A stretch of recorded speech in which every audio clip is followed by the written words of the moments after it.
Welcome to the Joe Brummer podcast.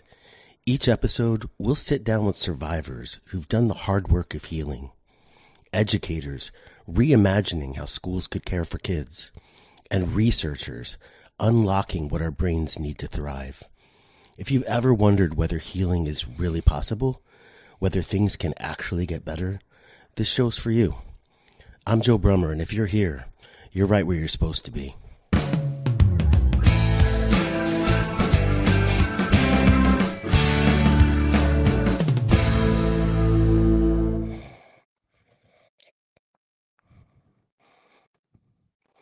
Hey, welcome to the Joe Brummer podcast. It's already there. So welcome to the Joe Brummer podcast. I am Joe Brummer. This is my first live episode. So if some crazy weird things happening, it's because I'm new at this and haven't used this platform live before. And so hopefully this is going to go really well. But in the meanwhile, you should all be able to comment and let us know what you're thinking, if you have questions. But my guest today is Julie Beem, good friend from the Attachment and Trauma Network. She's been their executive director for 20 plus years, doing some really amazing work. I met Julie at the Creating Trauma Sensitive Schools conference, which we're going to talk about today.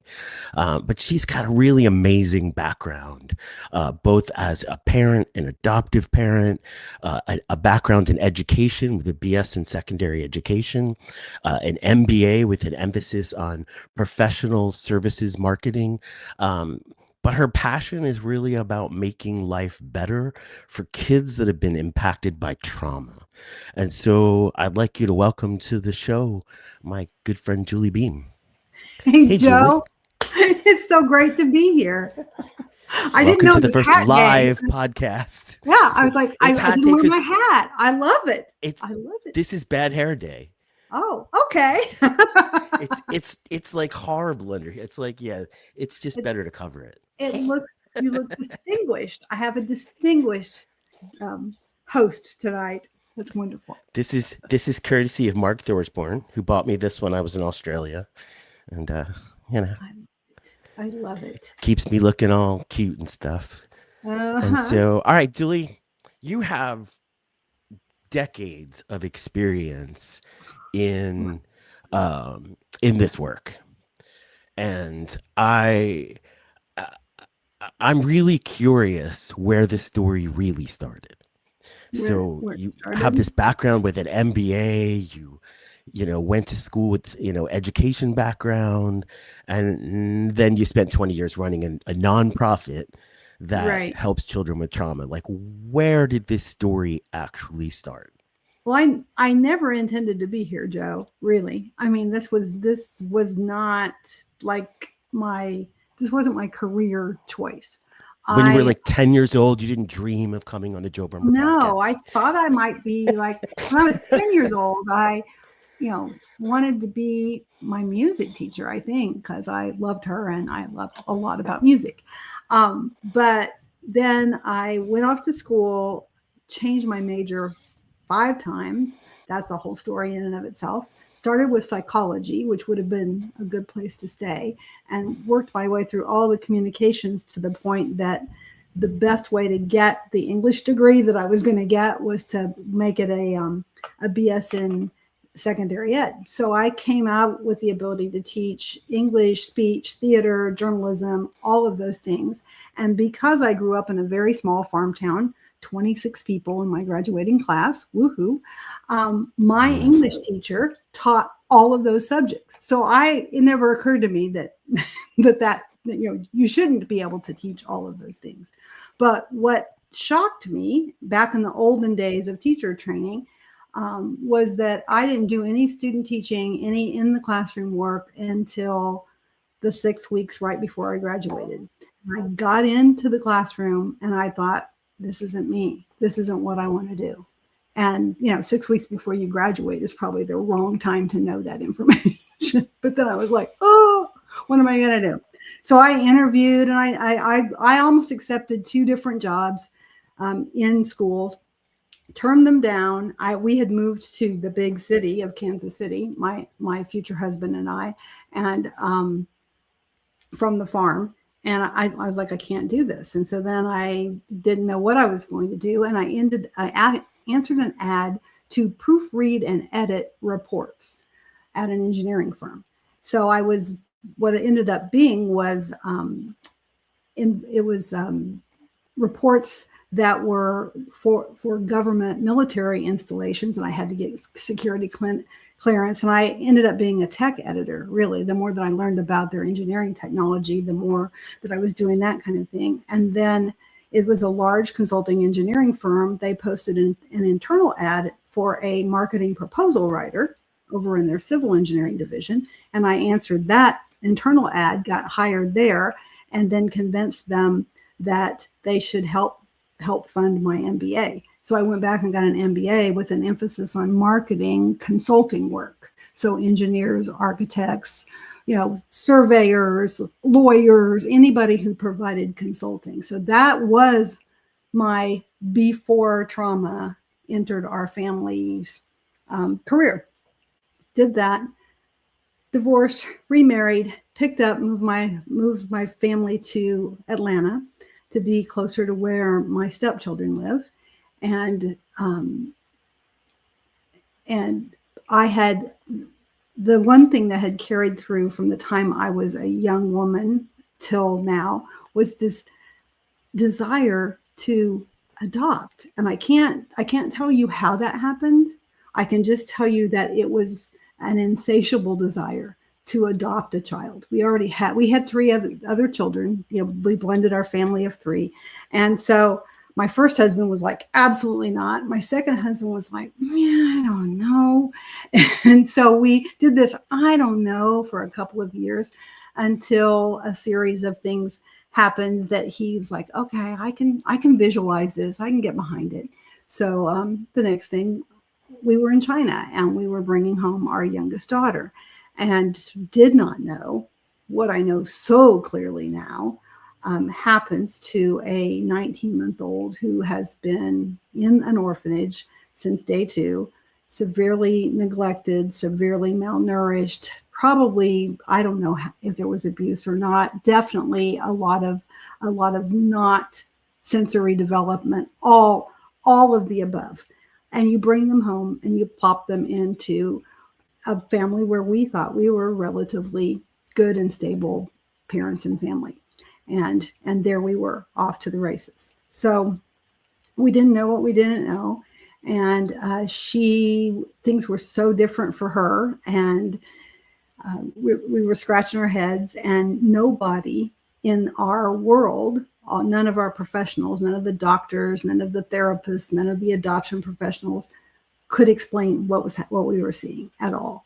And this was in 1998, where the scientists had not matched trauma to attachment disorders in the way that we just know that they're related now. I mean, like the DSM now lists attachment disorders as trauma-based disorders. We've come that far, but people hadn't put those two words together, and the organization that was the Attachment and Trauma Network wasn't called that. It was called the Attachment Disorder Network. So Julie on her dial-up found Nancy Spoolstra and the folks that were operating the precursor to ATN in those days, and got a lot of great support. And that's what brought me here. And we can talk more about the fact that I couldn't leave and why all of that was, but it's, I never intended to have this kind of a career, but it's like we know about trauma, Joe. Once you see it and you understand it, you can't unsee it, and you can't very well walk away from it. So that's it. What, talking of trauma, talking about adoption, that some of these, Chinese and or other orphanages overseas did not, there were baby factories in some respect, not giving kids, we know in Romania in the 80s, they had these strict abortion laws. And so they ended up with all these babies in orphanages. And it was thought that it was morally corrupt, or that you would morally corrupt children if you were Mm-hmm. not their family, picking them up and holding them and hugging them, exactly all Right. the things those kids need. And there were consequences to that for those Right. Romanian children. What Well, did you see in your daughter? Like what manifested as trauma in her early days or in her life as she grew? Like what's it look it, like for folks that don't know what trauma does? Like what did it look what like? what it looked like for her, and I think the reason that um, her issues have been so profound, so life changing for her, was that they happened so early and so persistently. And it's very hard to parse out. I mean, we've had lots of professionals say, okay, we look at your daughter and we see that she's neurodiverse. Is she neurodiverse because of the trauma, or does she also have autism, or does she have this, or does she have that? And I'm like, maybe. It's really at this point as an adult, it doesn't really matter that much for her these days. She is who she is, and she's very unique in and of herself. But she didn't get any of the good inputs that you should get. I mean, and it's not that Chinese have bad orphanages. All orphanages are a bad place to be if you're a newborn. I mean, that's not how newborns are supposed to be cared for. Any situation where a newborn is not getting their needs met is a bad place for a newborn, because they aren't getting their needs met, and there are consequences, and we still as a society don't realize how profoundly true that is. And the earlier that they don't get what they need, the more consequences there are. So for her, when she came home, she wasn't sleeping. She was 19 months old. She had just learned to walk because we'd just taken her out of a crib for the first time. So she learned to walk in like a 24 to 48-hour period because she was ready. I mean, she was 19 months old. She Wow. had three teeth, but she hadn't had enough nourishment to have more teeth. So once we got her home and started feeding her good nutritious food, she popped teeth all the time. She'd have 8 or 9 come in at once. There was no typical pattern Wow, to, that sounds painful. I know, I Just know. just It thinking that probably like was, right? teething times 10. Like Yeah. how So how there many, was mm, all of that going on. She didn't seem to have any language when they spoke to her in her native Cantonese. She didn't respond. She also, her language was really slow for us too. Her receptive language, because she is a smart person, picked up pretty quickly. She was reading us all the time in what I now know is probably a very hypervigilant way. But I mean, like, I knew she was watching everything that happened, and she knew everything that happened around her because she was monitoring the whole system. And she would just melt down and rage, and inconsolably rage at things that we couldn't figure out why. Like, we were like, what is happening here? And it was so different for us as parents of what we were expecting developmentally or even altogether, that we're like, what are we supposed to do? Like, what's happening here? What's going to make this better? And we got her therapies and speech and OT and all the typical things you do developmentally, but there were still things that just were not happening for her. And so then through the attachment and trauma networks, the parents conveying their information to us and pointing me in directions to do research. We then did get some more attachment based kind of therapies and things that started to help her. We eventually got some neurological things like neurofeedback and other neurological based interventions that also helped, because she had a lot of sensory and processing problems. If you name something that a child should get special services for in schools, like extra pull-out services, check, check, check. Yeah, she needed all of those things.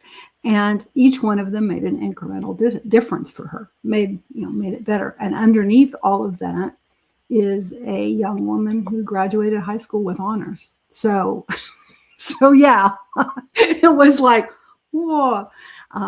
There's a lot, and there's still a lot. She's still, I can't really tell her story more than this because she's an adult and she gets to tell her own story. She still has struggles, but she also has a good heart and is smart as a whip and has her own passions about things. And so, she's definitely a beam. She's part of the fam. So, And it's hard not to recognize, like, that's for families that maybe just adopted a child and are having mhm, struggles. It's hard not to see in that story just hope and mhm. inspiration and struggle Yeah. and hope and inspiration. Like Well, not silver lining it in any way, shape, or form, but absolutely, like, hearing that makes me think, wow, there's a lot of struggling parents out there who are thinking, like, where's this going? And I think that I hope they find hope in that story. well, I hope they do um too, because it isn't always hopeful.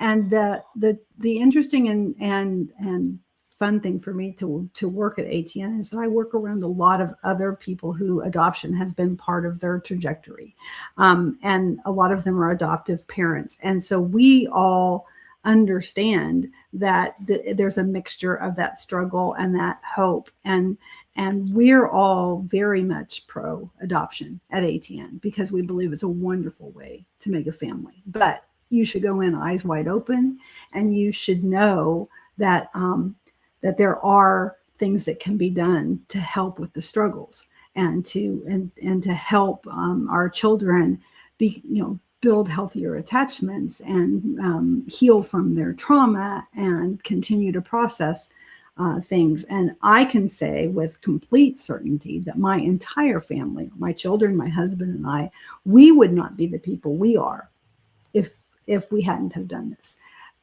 Sometimes that hasn't been so great. We haven't liked the lessons we were learning at all. But you know, like sometimes it sucked, Joe, like really sucked.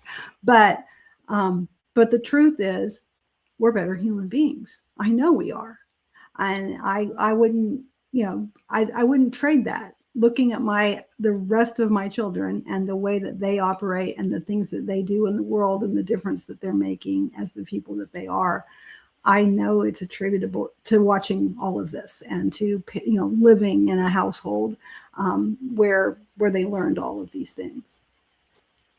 that does seem to be something I find doing this work, working in the trauma field, working in trauma informed schools, but also talking to trauma survivors. That seems to be one agreed thing. Mm-hmm. Nobody wants to relive their trauma, Mm-hmm. but everyone seems to be grateful it happened. Like, Yeah. because of who it makes you. Like, I would have loved to have found a better way to Yeah. be who I am right now, Yeah. but I don't think I'd be who I am right now had all those crazy things not happen. And I can assume I find that gratitude in lots of trauma survivors. Call it post-traumatic growth, call it gratitude, just call it we're all nuts. I don't know which it is. I'll take all of the No, above as answers. I totally agree. I think that it's sort of like the Japanese pottery with gold in it. That's where the Right. broken parts are. It's I would rather be around a room full of those people, of the broken people who have the gold in. Because we're first of all, we're all much more authentic, I think, than what the world wants people to be sometimes, and that opens us up to being a little bit more vulnerable, and I like that realness, and it also then gives space for other people to be their true selves as well, and that the acceptance of who you are through your struggles. I yeah I that's what I love about the folks that I know who are in this field, who have struggled wherever that trauma came from. And I can tell you very clearly that parenting a child who has significant trauma is traumatizing. It just is. The things that you Of experience course. with sometimes very little support, because who's looking at you to support you necessarily? And that's, you know, that was huge for us at ATN. We needed to support the adults, the parents, the caregivers, the teachers, the folks working with the kids. And that's a great segue into ATN, the Attachment and Trauma Network, who, if I get it all correctly and understood the story, which I've heard several times, but you feel free to tell the story better than me. But like, it sounds like this organization was started to help parents It was. of children who'd experienced trauma, whether that was from adoption or something else. You started parenting network groups, parent advocacy groups, advocating for parents and children with Mm-hmm. trauma. Then you Mm-hmm. moved on to education and the Creating Trauma Sensitive Schools Conference, the Learning Brain Exchange, the Building Resilient Communities Conference, um, trauma informed certifications, Yeah. the Foundations for Professionals series. In your like reign as Queen of Trauma, you have absolutely like created more scaffolding to support people than probably many people in this field. And I think I speak for like anyone that's ever been involved in this organization that we're all really grateful you exist. At the same time, I also want to know, you know, and we're all very sad that you're stepping down, but hopefully we know that's for to go do bigger and better things. But you really have created lots of opportunities to offer supports to create a world, where kids who are growing up with trauma can have better supports, but also the people who are trying to offer that support have supports.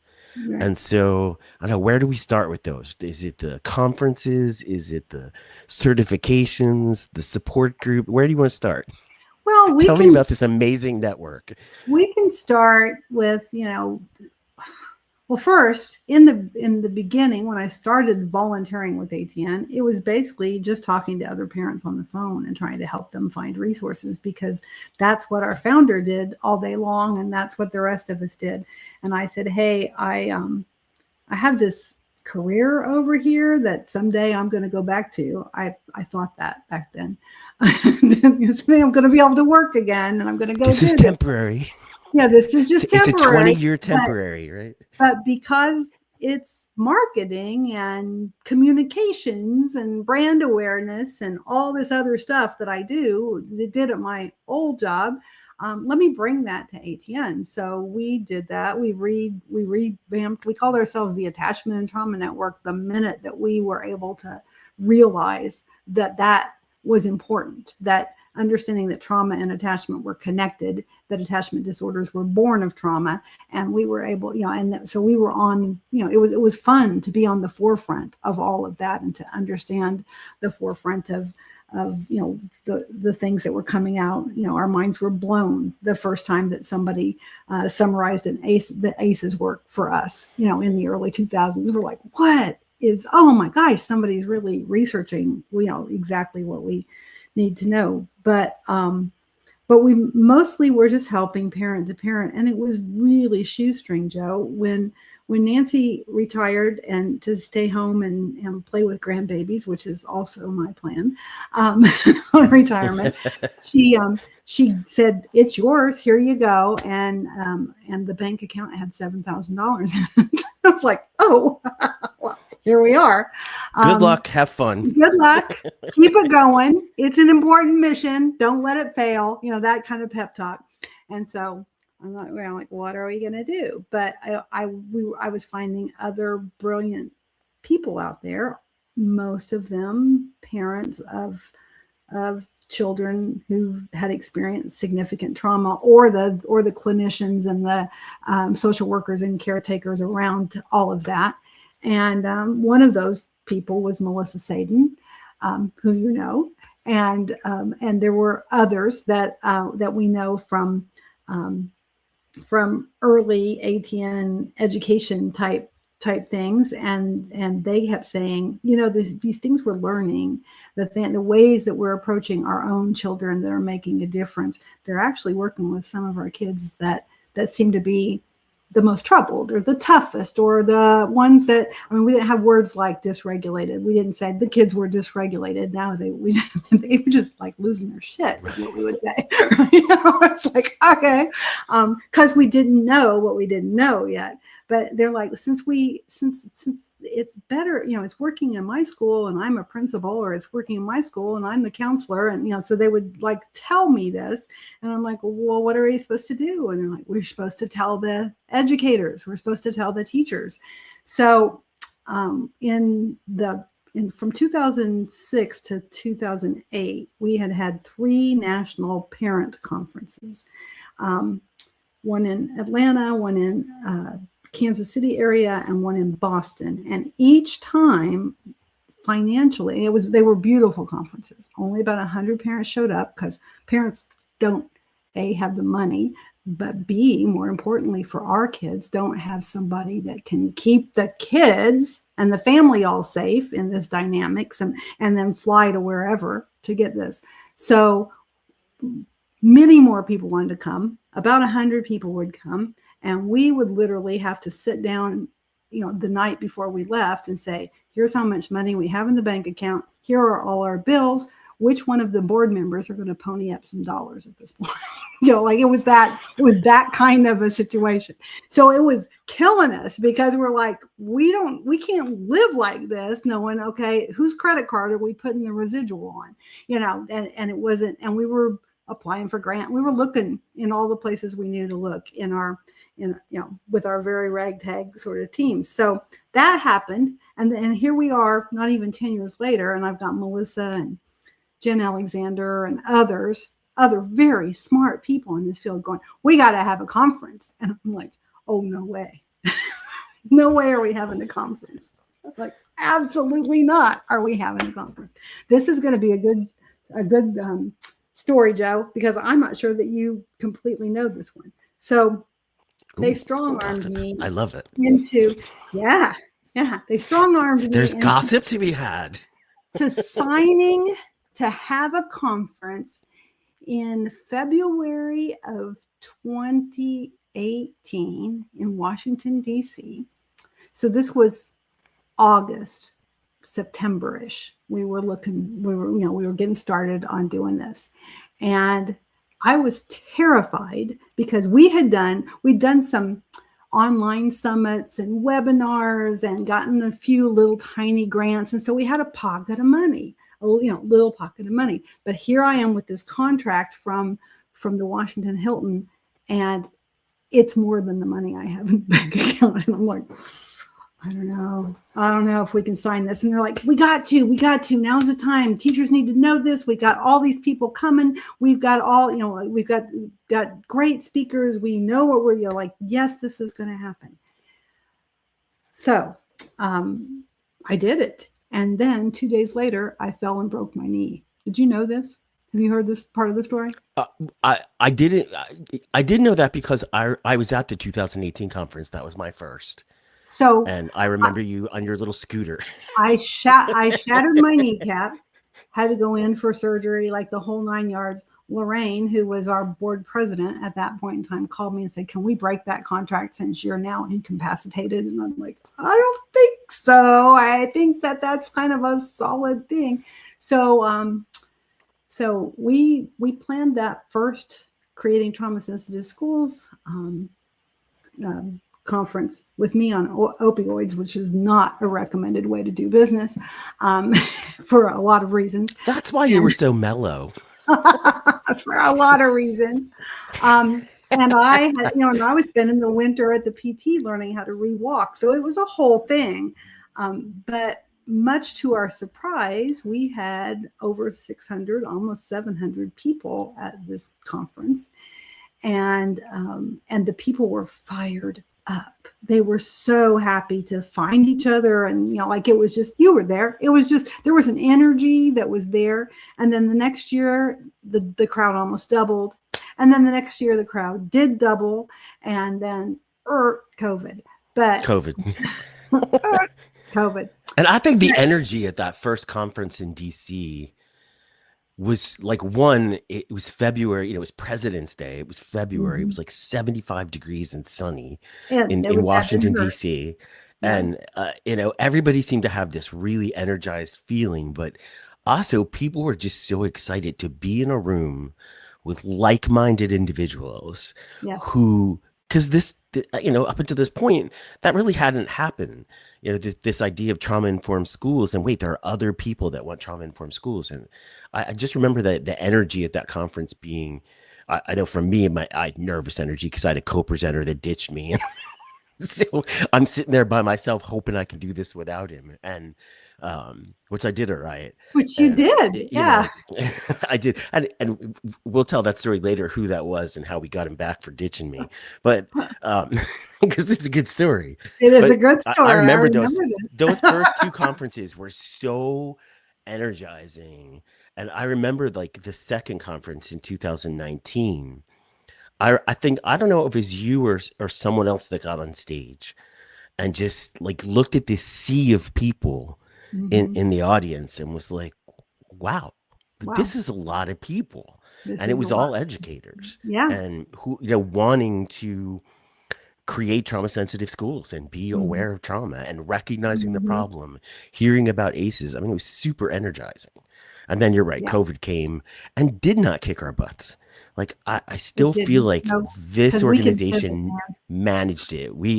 Yeah, that pivot word. Through the whole COVID era, I was like, I hate the word pivot. I Yeah. don't want to ever hear the word Well, pivot again. don't mess with a bunch of adults who are parents or educators of highly traumatized kids, because we do have an ability to flex, and that's really what we did, was we flexed big Yeah. time in all of that and continue to flex. I It was an emotional time for me, Joe. I had probably my greatest wounding as a parent at the hands of our schools inability to understand my daughter. So after we got things stable at home, then things were really falling apart at school, and we ended up in a due process and all kinds of horrendous things that probably wouldn't happen today with my level of knowledge about what I know about her and what she needed. But maybe, I don't know, there are probably still schools that aren't getting it anywhere close to right.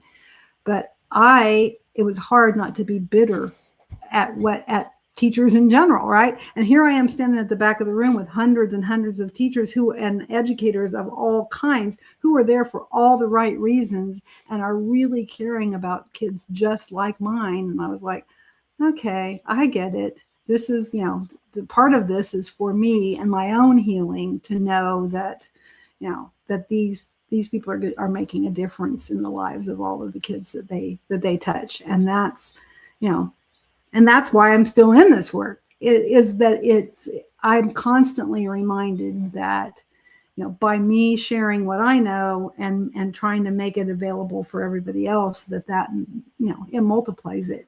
And there aren't as many families that struggling at the same depth that I struggled, or that several of us at ATN struggled, as there used to be. And that's a wonderful delight. Actually, that's part of what has made this all worthwhile to do. And I'm seeing in the comments we have a bunch of people saying hi. So we have Elaine saying hi. Hi, Hers didn't Elaine. show up on the screen. Oh, there it goes. Elaine saying Elaine. hi. And then we Elaine, we're have, coming of to course, Dallas. is Elaine in Dallas? Yes, we're She coming to is in Dallas. Dallas. Yeah, we'll have to Awesome. And connect. then, of course, we have the unbelievable ATN employee, Ginger Speckman Healy, who, of course, Ginger Healy is an author, a speaker. Oh my God, she does everything and she's awesome at it. But I love what she writes. ATN creates scaffolding for those impacted by trauma. Julie leaves such a legacy of hope and help. I love that. And then, of course, Can we I tell have you one of my our meeting? favorite friends, There's Meg. Meg. Hey, Meg. So we have some cool people. Like, there's a fair amount of people like checking in with us. Can I tell you how we met Ginger story? Because it's fun. Oh yeah, we definitely have to do that. Do we need Ginger like here to defend herself? I'm sure she will agree with this version of the story, but it's so Ginger like. So Ginger and ATN won an adoption Angels in Adoption award from the Congress, United States Congress, in the same year. Don't ask me what year that was. She probably remembers it way more than I do. Um, it's either 2014, 2016, one of those years. Anyway, I go up to DC to accept the award, and Lorraine Schneider is with me because she was board president and she lives near DC. So we're there to accept the award. And so is Ginger to accept her award for her work in adoption. And we're all on this tour bus together. They're giving us a DC tour. And I thought Ginger was the tour guide because she was standing up in the bus and greeting everybody and finding out where everybody was from, and then pointing out things like she knew everything about DC. And so it took me the whole tour before I realized that she was one of us instead of being the tour guide. And I'm like, and she's in the comments now correcting your story that it was really 2016. Then when you said, should I tell the story? She's like, don't do it. Poor Ginger. We love Ginger. And I was like, who is this woman with all of this energy? And so we had so much fun with Ginger that weekend. I mean, Lorraine and I instantly made a new friend, and the fact that she was also an adoptive mom and like all of those things. And so then it was not very long, a year or so, that Ginger called me up and she was looking for a new employment opportunity. And I'd been thinking that could we add somebody on the staff? And I was like, oh, well, we definitely got to figure out how to make this work with Ginger, because I knew she was the right stuff, right? But yeah, she definitely is our welcome committee anytime that we need that, right? I mean, Ginger, and I still laugh at myself thinking that we thought she was the tour guide because she was just. What's funny is she's literally written a best-selling book, Regulation and Co-Regulation. Yes. She's written a book on small groups. I mean, she's written a children's book. And for those of you who like this podcast, she was episode 2. So go back to episode 2. Yeah, go back and listen to this conversation with Ginger, because she really does make brain science and the neuroscience of trauma really accessible to anybody. Exactly. Where I geek out on like making it technical, I think she loves to just make it in some way where it's just, I think she loves to geek out on the technical too. But when it comes to explaining it to people, she puts it in terms to people that they can just grab. And so she's also presenting at the Creating Trauma Sensitive Schools Conference, which I have my t-shirt on from previous conferences. I love that. Put my t-shirt, and I want y'all to know about this conference. And so I learned that we can do cool things on StreamYard, and one of them is that I can put up links. And so I'm going to put this lovely QR code up in the corner of your screens, and that is a QR code that will take you to the website to register and learn about the Creating Trauma Sensitive Schools Conference. It is in the end of June in Dallas, Texas. Yes. At a water park. I know. Just saying, you could bring your family. I'm going to do a 3-hour deep dive on becoming a trauma-informed restorative educator, because I really love the intersection of trauma-informed schools and restorative justice and restorative practice. So I'm going to do a deep dive on Academy Day. I think Ginger is doing an Academy Day too. No, Ginger's she's presenting. Session. Yeah. That's different than Academy Day. But yeah, we can't. I don't think we can do a conference without either one of you presenting. You've probably presented even more than Ginger has. Ginger's. I've presented every year since 2018. Yeah, so you've done them all. Yeah, and she's still talking to us. Ginger's telling me that, I don't know that I taught her everything that she knows, but I have been so honored to watch her do all of these things that I don't think she knew she was going to do. I think it's sort of like me not knowing I was going to lead ATN. I don't think she knew she was going to write these books or take off in this way or do all of this training. It just came out of her. Like the more you know, then the more you have to give it out there to the world. And I love that. It was like I just watch from the ringside at this point. What's Ginger going to do next?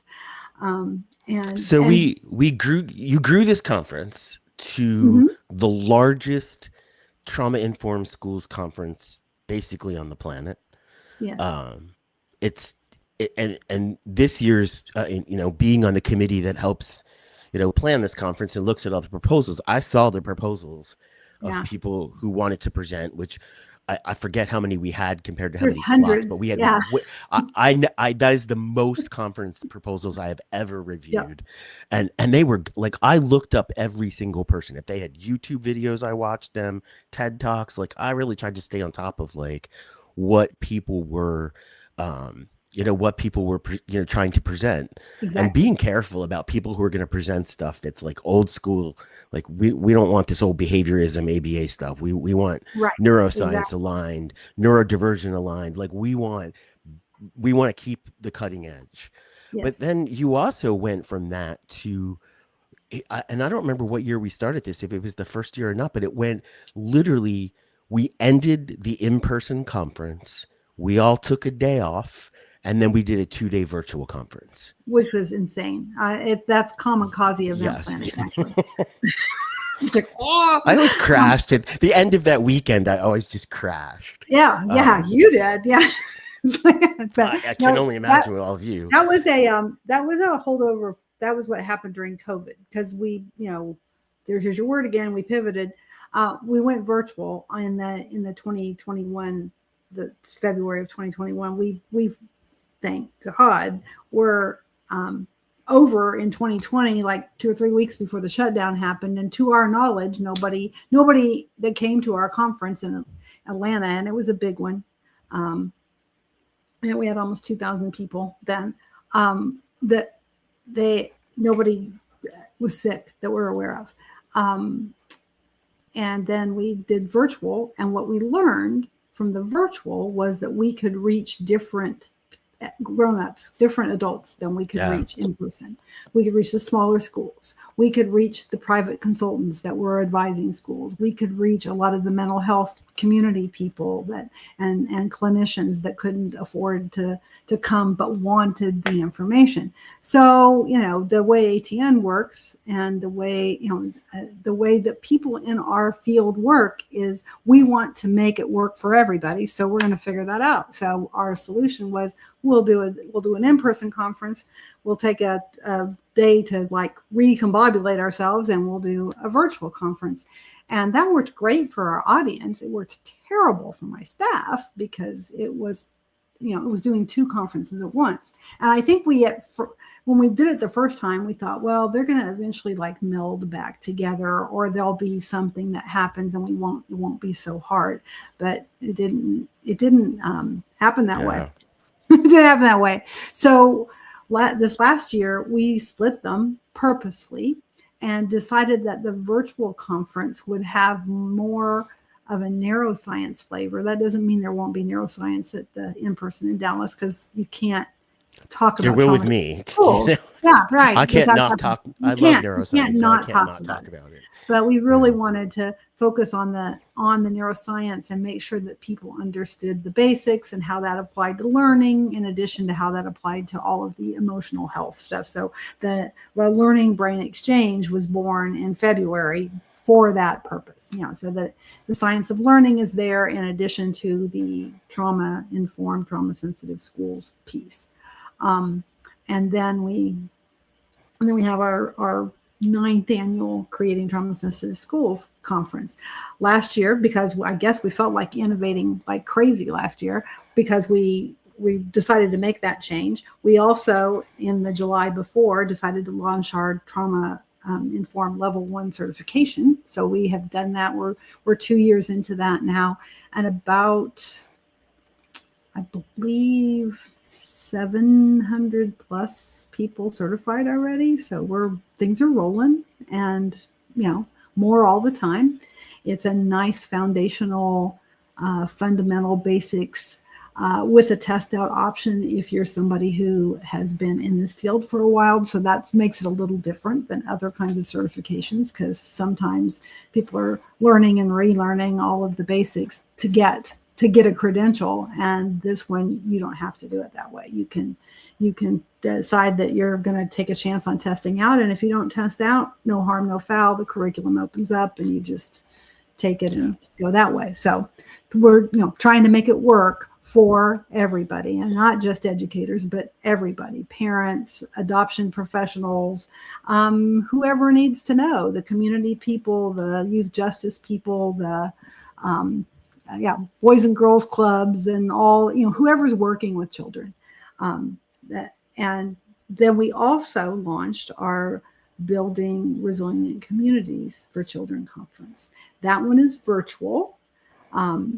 It is different than what we've done in conferences as of late, because it's not targeted towards schools. There is a schools track, but the point is we were getting the question, what about us, from everybody, like from the parents who didn't have a lot of things for them from us, because we were busy doing all of the schools work, fair enough, but also from folks in youth justice, folks in all the communities and nonprofits, and and child welfares and all of that, and even from the clinicians who were saying, look, we came out of school with very little education about trauma and about how to deal with attachment issues, and we need to know where that information is.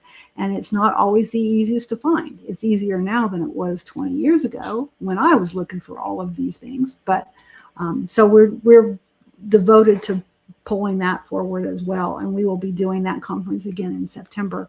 And the lineup is amazing, Joe. We haven't announced that yet. All we've said is that Rob Anda is going to be our keynote, which will be fun. That'll be exciting. Which, for people who don't know Rob Anda, he is one of the principals of our principal, authors of the ACEs study, which is the Adverse Childhood Experiences study that showed to us that trauma is prevalent, that it's impactful, and it's not just on your mental health. Trauma is impactful on your physical health. Physical health, too. And so Dr. Anda's, I've seen him speak before, and he's incredibly captivating. You can't listen to this guy talk and not sort of be in awe of what he says. And so, I've seen him speak before, and I definitely would love to see him speak again. Yeah. Well, we're excited to have him because he is very community focused in the way he believes that his research and work should be applied. And so he's got a lot of ideas there, and that's exciting. So we'll all get to hear that. And it's shaping up to be an amazing time with an amazing group of speakers. Well, that reminds me, who are our keynote? I already know the answer to this question, but I'm going to make you answer this question. Keynotes. Who are their keynotes for the Creating Trauma Sensitive Schools Conference? Well, there are 3 women that you should be incredibly excited about. The first and I am. Well, you Just are. saying. Because you already know who they are. The first one, let's go to the last one first.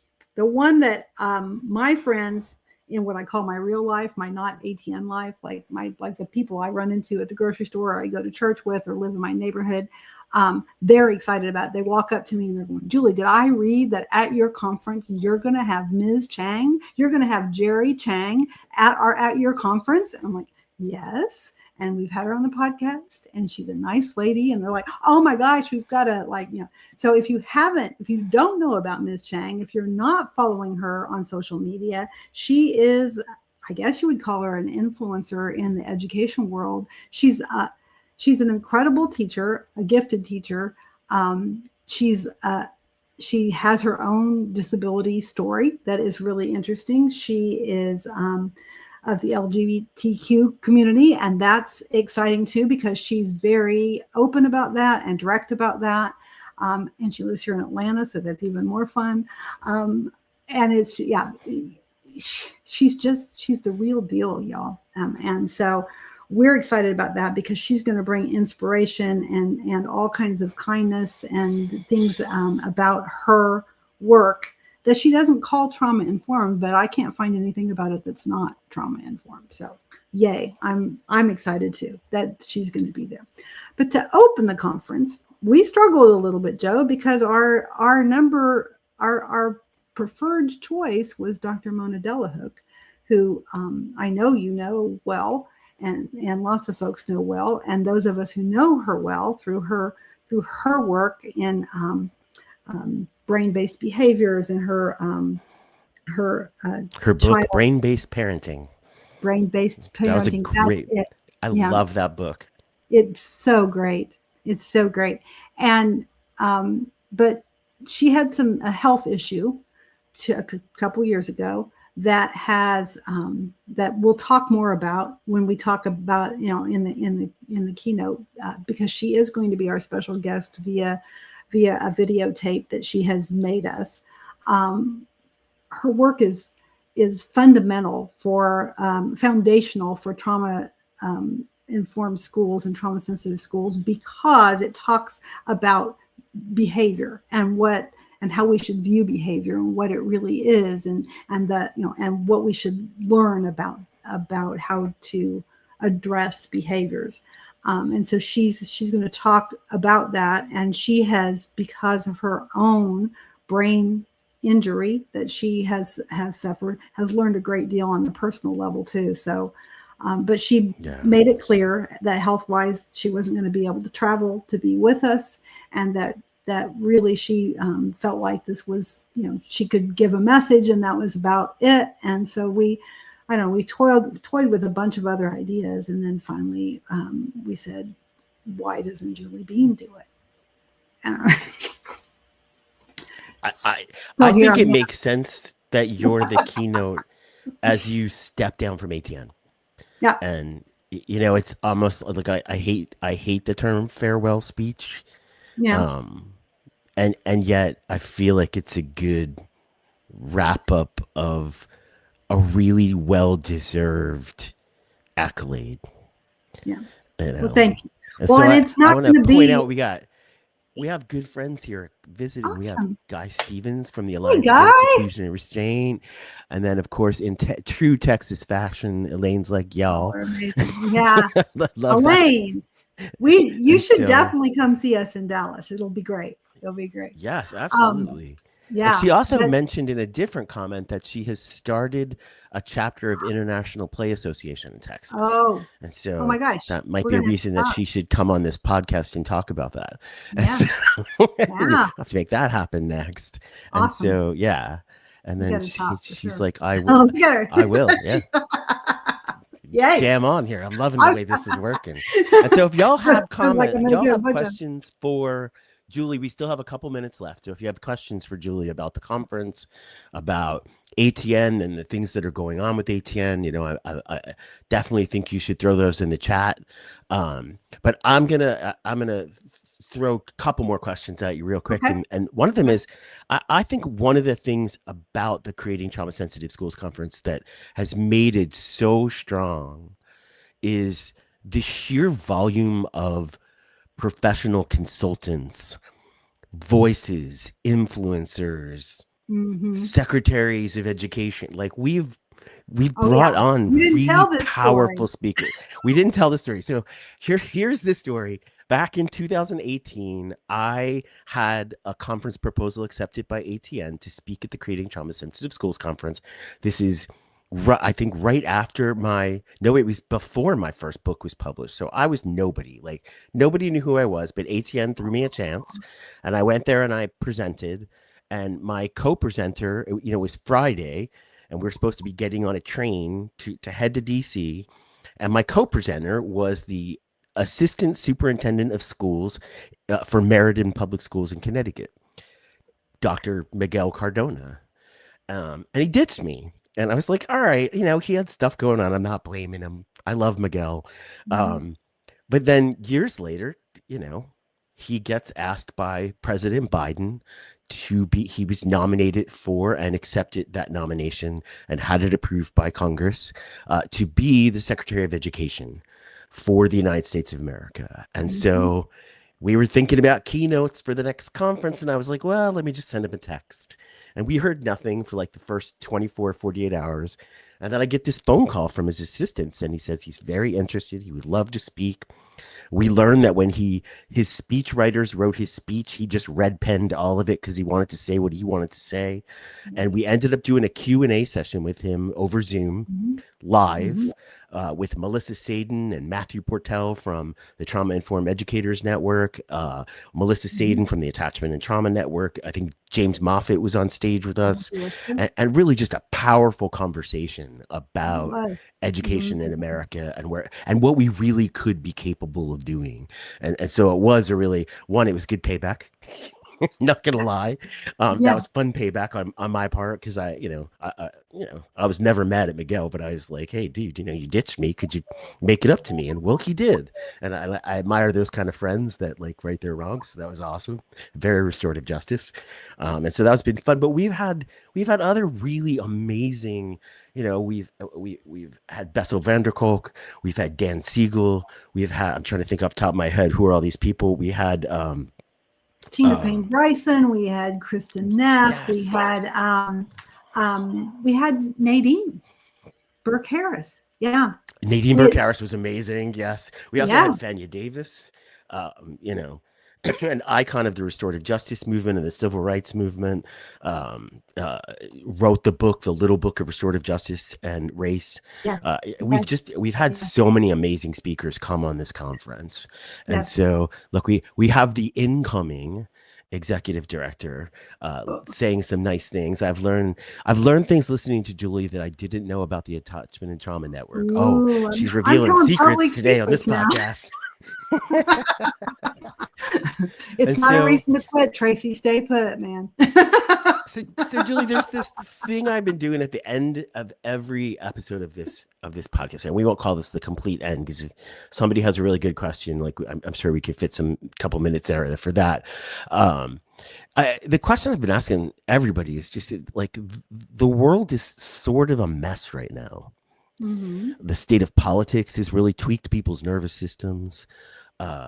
Every day there's war, gas prices are unaffordable. Everybody's nervous systems are a little bit tweaked out, and yet somewhere in there we all have to keep going. And so I'm really curious what. Oh, that's Tracy's like. Don't forget Bruce Perry. Yes, we did have Bruce Perry as Bruce a Perry. as a Yeah. keynote. That was amazing.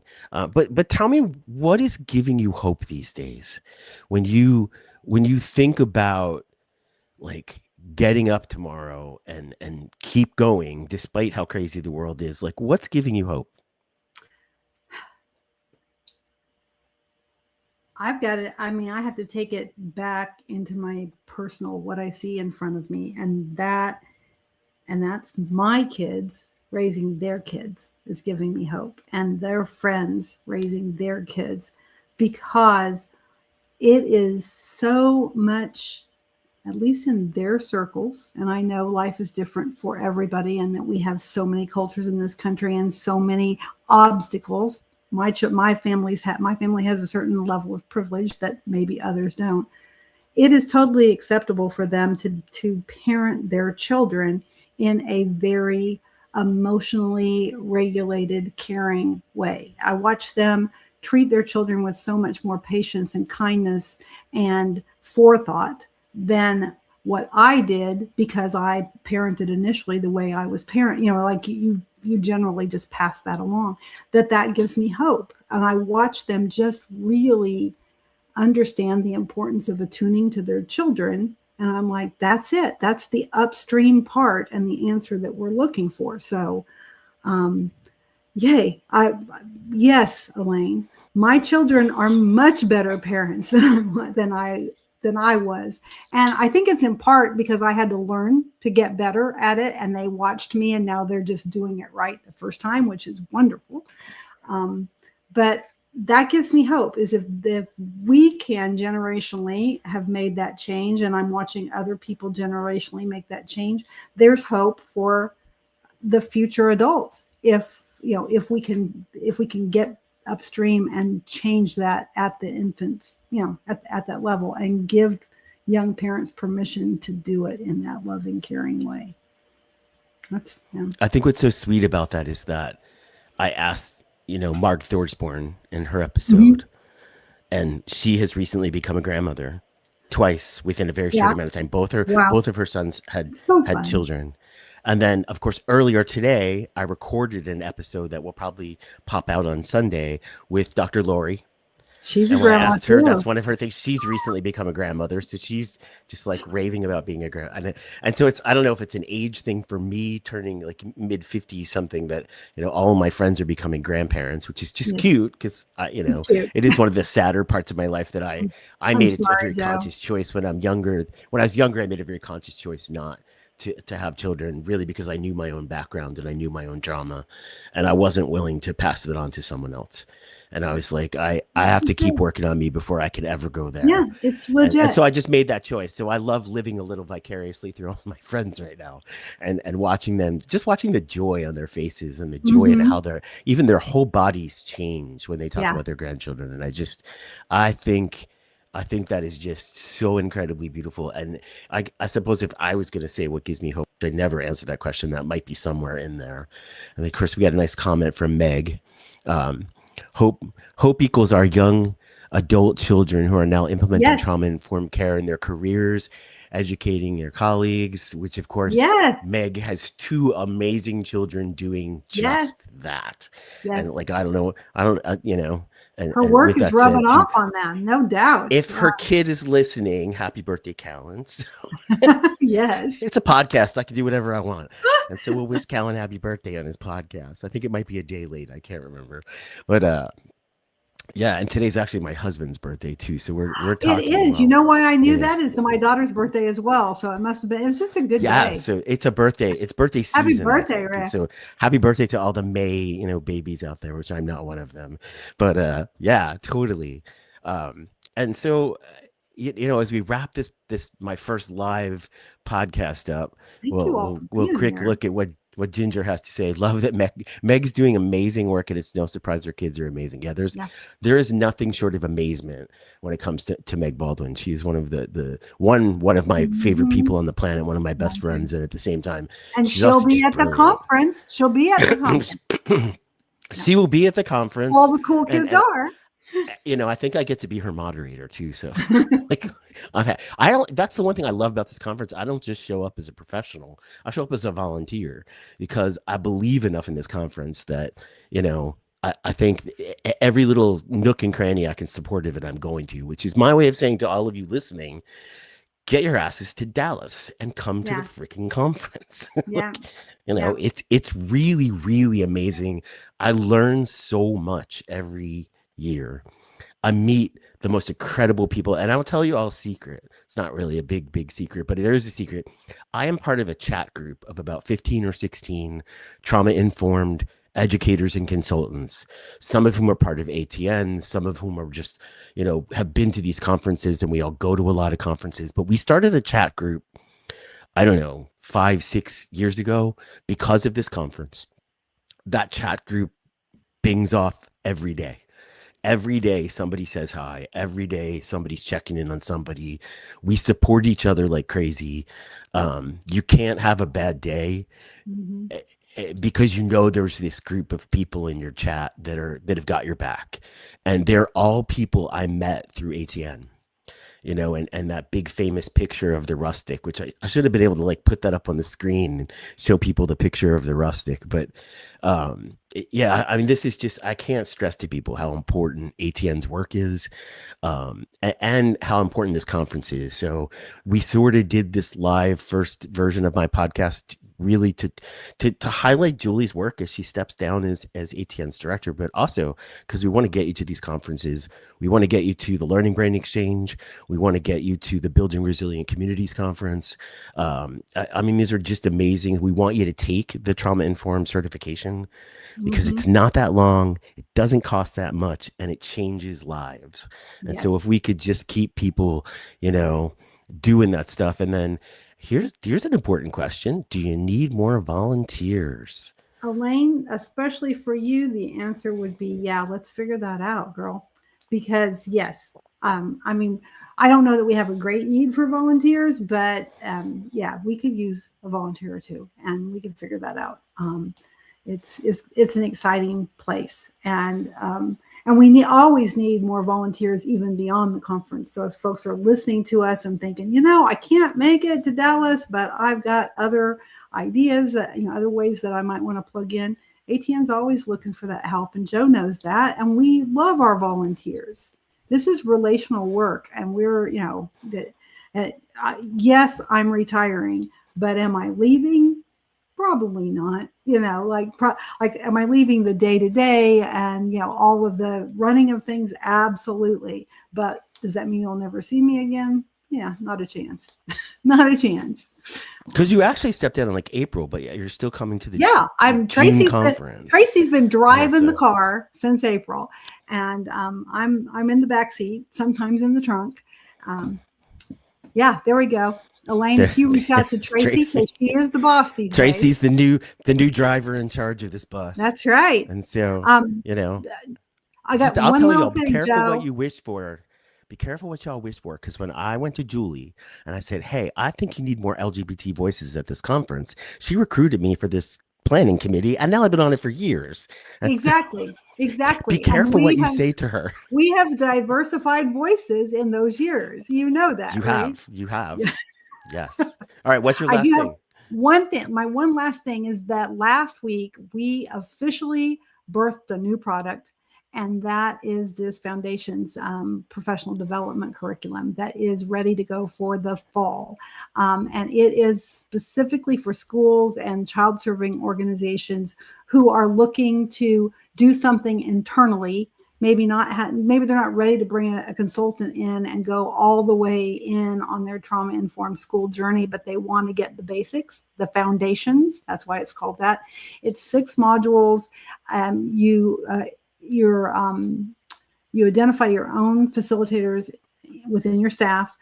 They get trained by becoming certified through ATN, and then you can get that customized and even get some help with that in terms of coaches and a little bit of consulting, so that when you're ready to hire somebody like Joe to come in and teach you restorative practices or others, you will have that foundational level throughout your school.